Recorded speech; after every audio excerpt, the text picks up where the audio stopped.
Joe Flaherty dies, SCTV and Freaks and Geeks actor was 82.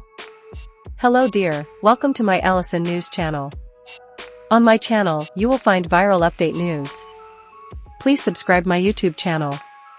Joe Flaherty, a writer and performer on the influential and beloved sketch comedy series SCTV and a series regular on Freaks and Geeks, died Monday following a brief illness.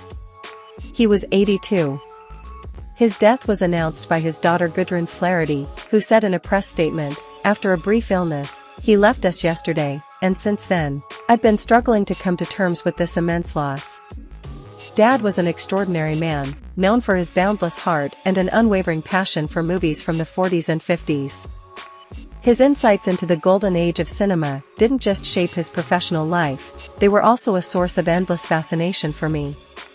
In these last few months, as he faced his health challenges, we had the precious opportunity to watch many of those classic movies together, moments I will forever hold dear. Last month, Flaherty's former improv group, Second City, organized a fundraiser to help support the actor during his illness. A message shared by his former SCTV co-star Martin Short stated, "Our beloved SCTV cast member, Joe Flaherty, is very ill. Joe is aware of the gravity of his failing health and would like to spend whatever time he has left at home rather than in a facility. We are writing to our friends because we believe SCTV meant something to you, and that would not be the case if it were not for Joe Flaherty. He was a mentor, a director, and an inspiring improviser who gave us many of the tools we are still using in the careers he helped kickstart." Born Joseph O'Flaherty in Pittsburgh on June 21, 1941, he eventually dropped the O because the name was already taken by another equity member. Flaherty began his comedy career at the Second City in Chicago, and appeared on the National Lampoon Radio Hour from 1973 to 74.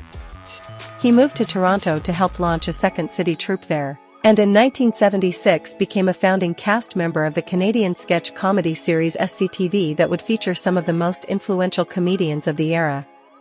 In addition to Flaherty, the show starred John Candy, Harold Ramis, Andrea Martin, Catherine O'Hara, Eugene Levy, Rick Moranis, Dave Thomas, and Short.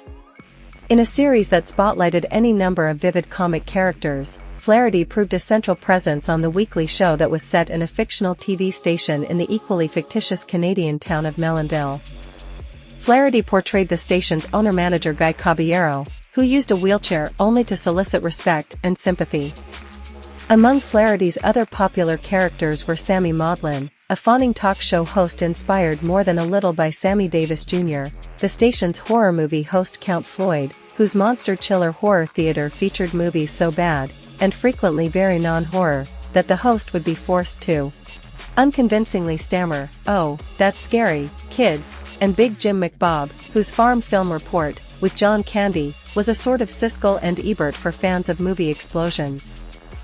The segment made a catchphrase of "That blowed up real good." After SCTV stopped production in 1984, Flaherty appeared in such films as Johnny Dangerously, Inner Space, Who's Harry Crumb, Back to the Future Part 2, Stuart Saves His Family and Happy Gilmore. But he would find his second signature role as an alternately angry and befuddled dad in 1999 on the short-lived cult favorite Freaks and Geeks, the Paul Feig-Judd Apatow coming-of-age drama about high school students in 1980s Detroit.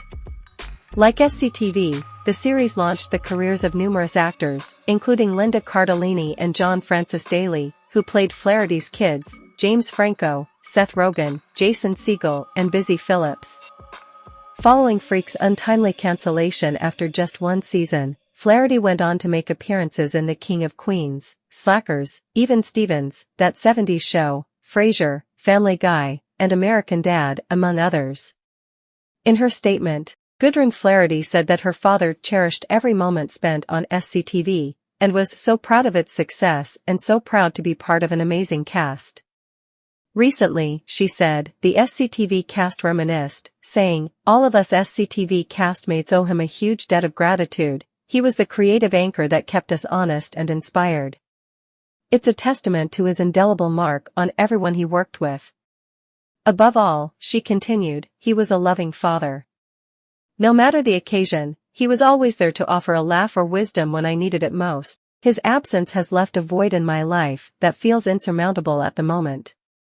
As I try to navigate through this grieving process, I take solace in the memories we shared and the incredible impact he had on those around him. His spirit, humor, and love will be a part of me forever. In addition to his daughter, survivors include son Gabriel and brother, and SCTV writer, Flaherty.